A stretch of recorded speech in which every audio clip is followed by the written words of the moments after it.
खुशामदीद नाजरीन, आप देख रहे हैं हिंदुस्तान डेली के लिए मुंबई से ब्यूरो रिपोर्ट। नाजरीन, कहते हैं कि मुंबई हादसों का शहर है। ये कवाहत बिल्कुल प्रासंगिक बनी हुई है। मुंबई एमएमआर के आवागमन के लिए सबसे सस्ती व सुलभ कही जाने वाली लोकल यात्रा दिन ब दिन खतरनाक साबित हो रही है। रेल प्रशासन के तमाम प्रयासों के बावजूद पटरियों पर मौत का सिलसिला कम होने का नाम नहीं ले रहा है। मुंबई की लाइफलाइन कही जाने वाली लोकल ट्रेनों में अत्यधिक भीड़ की वजह से गिरकर मरने वाले यात्रियों की संख्या बढ़ रही है और तेजी से बढ़ रहे मुंबई एमएमआर के एक किनारे से दूसरे किनारे पर जाने के लिए 80% लोगों को अभी भी लोकल ट्रेन का सहारा लेना पड़ता है। लेकिन लोकल यात्रा दुखदायक साबित हो रही है, खतरनाक हो गया है।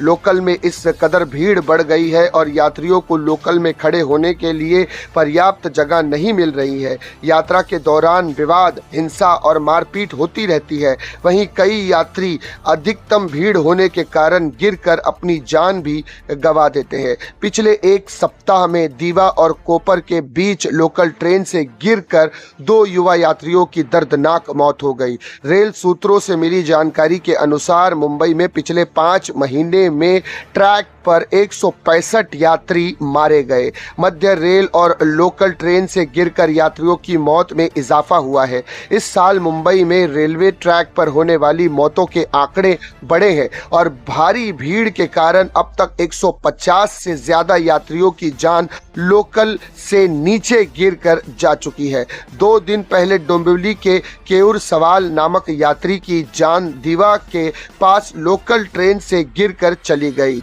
पीक ओवर के अत्यधिक भीड़ के चलते दरवाजे पर खड़े सवाला का संतुलन बिगड़ गया और वो नीचे गिर गए। हद तो तब हो गई कि जब गंभीर रूप से घायल सवाला को अस्पताल ले जाने के लिए एम्बुलेंस भी नहीं मिली। उन्हें उनके मित्रों ने टेम्पो पर अस्पताल पहुंचाया, जहां पहुंचने से पहले ही उनकी मौत हो गई थी। इसके एक दिन पहले दीवा कोपुर के बीच एक महिला यात्री की भी मौत हो गई थी। वैसे आंकड़ों के अनुसार मुंबई में रेल पटरियों पर रोजाना 8 से 9 लोगों की मौत किसी न किसी कारण से होती है। गत वर्ष ये आंकड़ा 6 से 7 का था, परंतु अब ये संख्या बढ़ रही है। मुंबई के अलावा एमएमआर में शहरों, उपनगरों की संख्या बढ़ने से लोकल पर यात्रियों का भार भी बढ़ा है। मध्य व पश्चिम रेलवे की लोकल से रोजाना लगभग 80 लाख लोग यात्रा कर रहे हैं। मध्य रेलवे पर 45 लाख से ज्यादा एवं पश्चिम रेलवे के लोकल से 45 लाख यात्री निर्भर हो चुके हैं। मध्य रेल पर कुर्ला टर्मिनल से कल्याण तक 5वीं व 6वीं लाइन बनने का कुछ विशेष फायदा नहीं हुआ है। 2 साल पहले ठाणे से दीवा तक 5वीं और 6वीं लाइन का शुरू होने पर लोकल की 30 से 32 फेरियां जरूरी बढ़ी, लेकिन परंतु दीवा से लेकर करजत और कसारा तक यात्रियों की संख्या लाखों में बढ़ गई है। डोंबिवली से ज्यादा लोकल छोड़ने की लगातार मांग यात्री कर रहे हैं। इसके साथ करजत ठाणे, कसारा ठाणे, कल्याण ठाणे और ठाणे से रिटर्न लोकल चलाने की भी मांग हो रही है।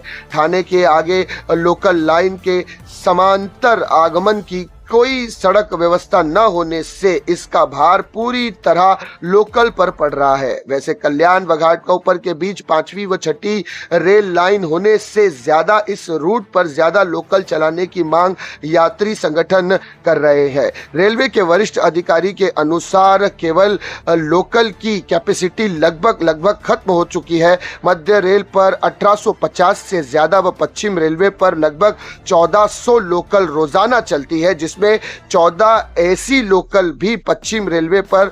जो ज्यादा एसी लोकल चलाने की मांग लगातार हो रही थी, उसे देखते हुए रेलवे मामले के जानकार के अनुसार वरिष्ठ पत्रकार राजेंद्र आकलेकर कहते हैं कि एमएमआर में नए शहर तो तेजी से बढ़ रहे हैं, परंतु लेकिन ट्रांसपोर्टेशन नहीं बढ़ रहा है और इसी की वजह से मुंबई की लोकल में भीड़ ज्यादा होती है और इन भीड़ों की वजह से लोग रोजाना रोज किसी हादसे का शिकार शिकार हो रहे हैं और अपनी जान से हाथ धो बैठ रहे हैं। तो नाज़रीन, ये गंभीर मसला है जहां पर मुंबई की आबादी बढ़ रही है, मुंबई के आसपास के शहर की आबादी बढ़ रही है, लेकिन मुंबई में जो रेल यात्रा है इसकी जो सुविधाएं हैं वो नहीं बढ़ पा रही है, जिसके चलते लोग ट्रेन पकड़ने के लिए काफ़ी भीड़ में खड़े होते हैं और भीड़ में धक्कम धुक्की के चलते झगड़ा होता है, गाली गलौज होती है और जिसके चलते मारपीट का भी मामले देखने को मिल रहे हैं और साथ ही साथ चोरों चक्कों को भी हाथ सफाई का मौका मिल जाता है। तो नाज़रीन, ये थी फिलहाल मुंबई से एक जुड़ी अहम खबर, जहां पर मुंबई की लाइफलाइन कही जाने वाली लोकल ट्रेन में जो हादसे बढ़ रहे हैं, इन हादसों को देखते हुए कुछ न कुछ रेल प्रशासन को इस पर ठोस कदम उठाने की ज़रूरत है। नाज़रीन, इसी तरह की खबरों के लिए हमारे चैनल को सब्सक्राइब करें। मैं सिराज शेख, हिंदुस्तान डेली से फिर मिलूंगा किसी अगली खबर के साथ। तब तक के लिए जय हिंद।